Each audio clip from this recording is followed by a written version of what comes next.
When Claire and her family moved to the countryside, they didn't expect it to be the fresh start they'd been hoping for.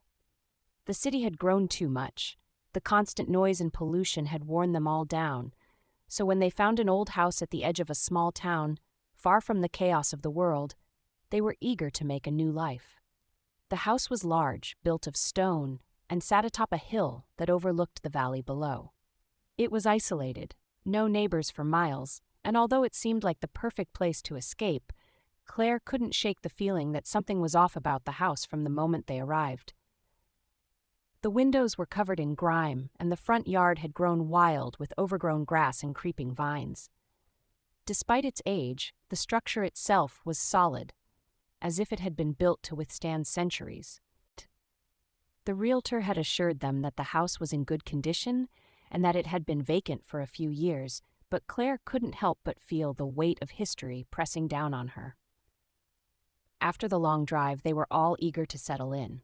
Claire's parents, her younger brother Mark, and herself unloaded their belongings and explored the house, with its high ceilings, large wooden doors, and old stone fireplace that looked like it hadn't been touched in decades.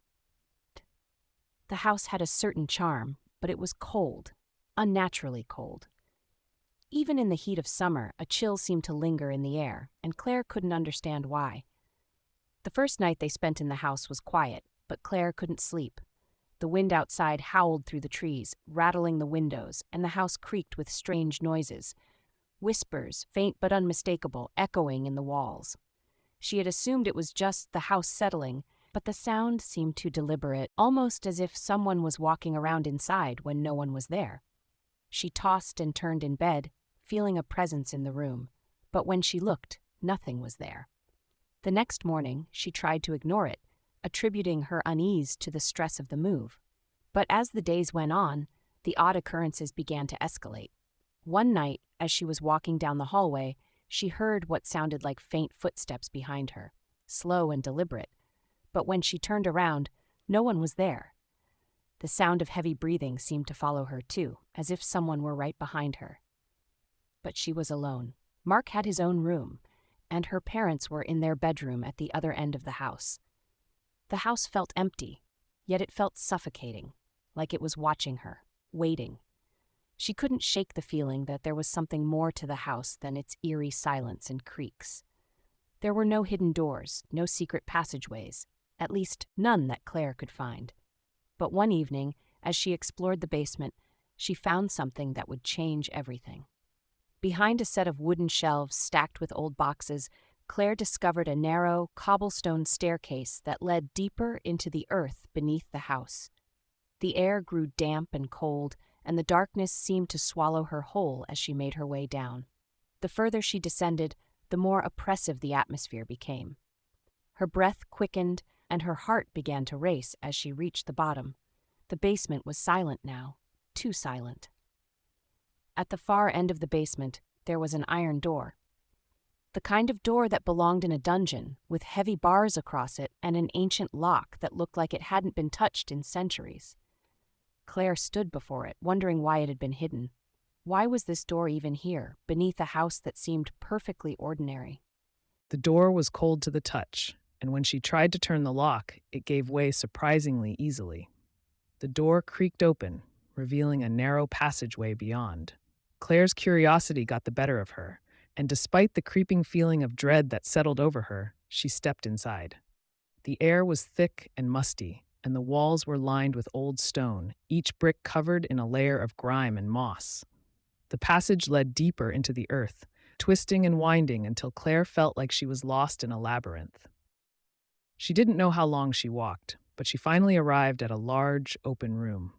The walls were covered in ancient symbols, drawings that looked almost like rituals, and in the center of the room was an altar.